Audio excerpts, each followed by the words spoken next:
Speech. Yes. Thank you, Vice Chairman, sir. A time for considering the demand for supplementary grants is a good time to introspect and review.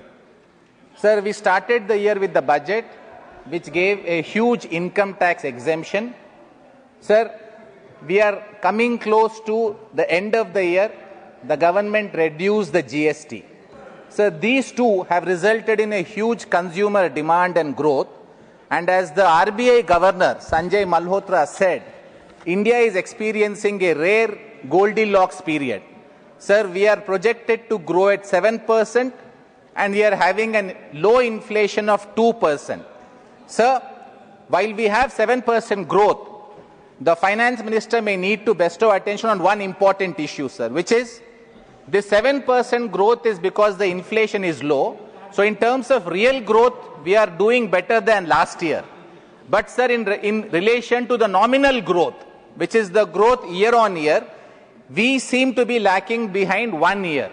So while this is a cause for cheer and a cause to be happy, it's also a cause to be wary and watchful because we do not want the nominal growth to reduce in any manner.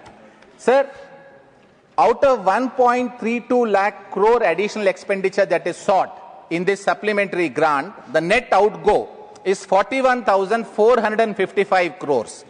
Sir, I want to focus on one ministry which is taking a huge chunk of this 41,455 crores that is additionally to be borne, which is 31,000 out of this money of 31,066 crores. Sir, is sought by Department of Fertilizers. Sir, we understand that we are in a very peculiar situation where we are dependent on imports and subsidies in relation to the fertilizer. Sir, but I do not see a long-term plan that India has in relation to reducing the fiscal burden because of our subsidies and import of fertilizer. So what we also see that the agricultural policies where we are providing minimum support price for crops that in the longer run and on a worldwide parameter, the demand is reducing. So there's a reducing demand for cereals in the world. Wheat and rice, sir, demand worldwide is going down.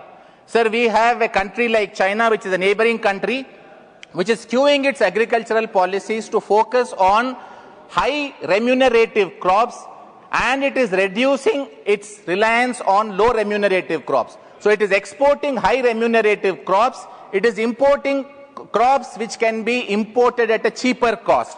Sir, we need to focus because we are very vulnerably placed in relation to the fertilizer subsidy and we have to take care of our farmers' interest. Sir, I want the government to have a long-term plan. Sir, some of the measures which have been advocated by Niti Aayog and also various agricultural experts is, sir, to start improving targeting and delivery mechanism. Sir, today the fertilizers are subsidized across the board. Sir, for instance, there are several rich farmers, and I would say, sir, I have a fairly large agricultural holding. If I buy fertilizers in the market, I get the same subsidy that a poor deserving farmer should get. So there has to be a targeted and improved delivery mechanism where, sir, I think it is only the deserving poorer sections of the farmers who must be granted this subsidy by a direct benefit transfer mechanism. Sir, the government can use technology of DBT. It can look at artificial intelligence for the purpose of actually verifying if the subsidy that can be claimed, if there is going to be a targeted delivery, is something that the farmer is eligible to in terms of the crops that he is saying he is growing and the subsidy that he is seeking. Sir, another very important issue is linking fertilizer policy and water use efficiency. Sir, we are seeing that with rice being increasingly grown, sir, I come from a state of Andhra Pradesh, I represent the state of Andhra Pradesh, which has been traditionally a rice growing state. But I have seen, sir, in the neighboring state, again where I live for a large part of my life, in Telangana, we have converted to a rice growing state from what we were not. Now this means increased water consumption, increased water drawing from the water table, increased fertilizer use, increased percolation of chemicals and fertilizers into the groundwater. Sir, in the longer run, this may work for 20 years. Parties in position and power today can get votes because they are giving minimum support prices and giving these subsidies, but they need to have a 30, 40, 50-year vision where this is going to be destructive of Indian ecology, Indian agricultural crop patterns, and also long-term implications for the economy, sir. So last, rising chemical dependence because of this fertilizer subsidy that is being freely granted. Sir, we need to have a policy. I think all political parties need to move out of this vote bank politics to see what is to be done. There has to be a graded mechanism. I think, sir, we all can agree on certain policy where in the longer run, we will be able to reduce this chemical and fertilizer dependency. We have done this with the pension scheme, sir.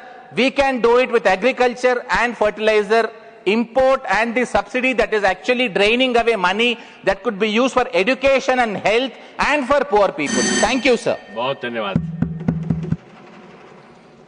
Next, माननीय सदस्य Shri Mujibullah Khan, 6 minutes.